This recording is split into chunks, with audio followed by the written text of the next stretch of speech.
Good evening.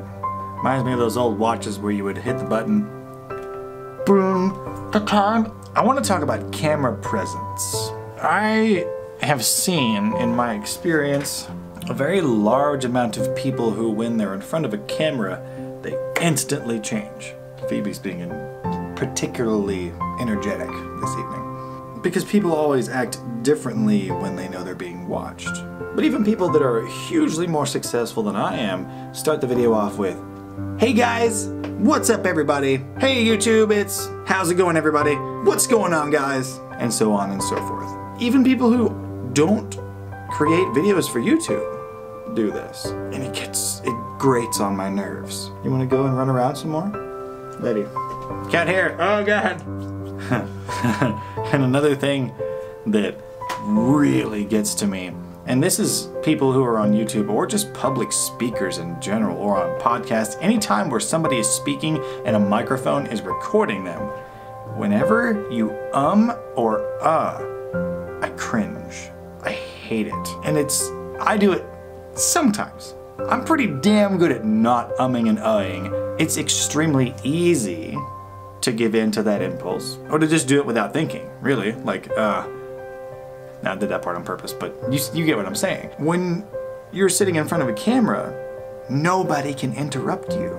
Versus when you're in a social situation, when people are talking and they use fillers like ums and uhs, it's as if they're trying to fill the silence between their sentences, between their thoughts, literally, speaking from experience, with some kind of sound that's coming from them to keep the floor so somebody doesn't interrupt them and take them over. Now, you could go into like self-security issues or whatever, but even when somebody's in front of a camera, you see them and all the time. Even people who have over 100,000 subscribers. And there's channels that offer really valuable content and who are very good at what they do and who have been doing what they do for way longer than I have. But I think it's just me in general that just sees that and is like,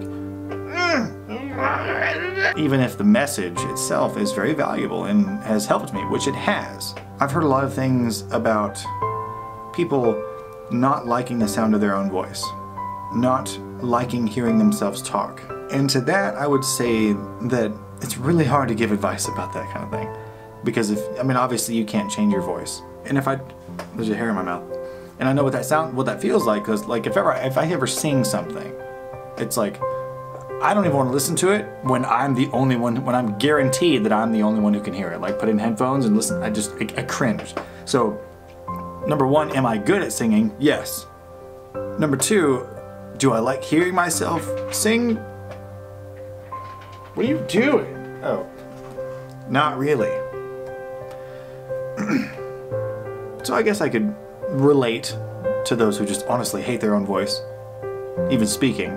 So then I think, what advice would I give myself? The law of state transference. And that means if you are 100% behind whatever you're about, I'm actually going to give an example concerning my hair. I'm going to take this hat off. This should not be happening to a 27-year-old man. This bald spot should not be happening to a 27-year-old man. Incredibly embarrassing. That's probably the best way I can relate to those who hate something about themselves, is that I hate my hairline. Like, I despise that I was losing it. I thought it was ugly. Up until the beginning of 2016, I wore a hat all the... What? Come here. I wore a hat whenever I went out. Like, I would not go out without a hat. So I could hide this. Do you want the attentions? Just like, no, dismissed. Yeah, don't dismiss me. It's like a double-edged sword. I always thought that if somebody was really awesome, then people would tell them and they wouldn't have to do anything about it. When I used to go and get haircuts, I would ask the stylist, what would you do for somebody, or like, what's some advice for somebody that has a receding hairline like mine? Like, what would you do? What products can you use? How can you make it better? And I used to get so frustrated when they told me I would actually just shave it all off. I'd be like, no, I don't want to. Like, that's the opposite of what I'm trying to do. I'm not trying to get rid of my hair. I'm trying to get it back because that's what I thought I needed. Until one day I finally gave in. Ouch! And I went to Supercuts, I think it was, and I said, let's do a 1 on the sides and a 2 on the top. Later, it was like, whoa. It was like this big thing had been lifted off my shoulders. So what I would mold that into as a lesson that could apply to a very broad audience that have huge problems with themselves. Like, I hate my eyes, I hate my voice, I hate my face, I hate my boobs, stuff like that. If you hate it that much, other people will see that you hate it and dislike it or hate it as well. When I used to wear a fedora all the time, I thought I could pull it off, and I still think I can pull it off, I just don't wear it anymore. But like, say I talk to this girl in a bar or whatever, and she's like, oh, blah blah blah, let me go, take your hat off, take your hat. I'm like, oh no, I don't want to. And she's like, come on, take it off. And I was like, okay. That was me basically saying, I don't want to show you this because I am 100% totally insecure about it. And it's bad. My hair is bad. My receding hair is bad. Or you could fill in the blank with whatever you want. My boobs are bad, my voice is bad, my face is bad, my eyes are bad, my hair is bad. And that's almost like a pitch to them, saying, don't like this part of me, because I don't like this part of me. But if you go into some place, if you own everything about you, then that will rub off on others. My camera's gonna die, I gotta finish up. So if you walk crooked, or if you hate the sound of your voice, use it as a feature instead of a detraction. Because when you do that,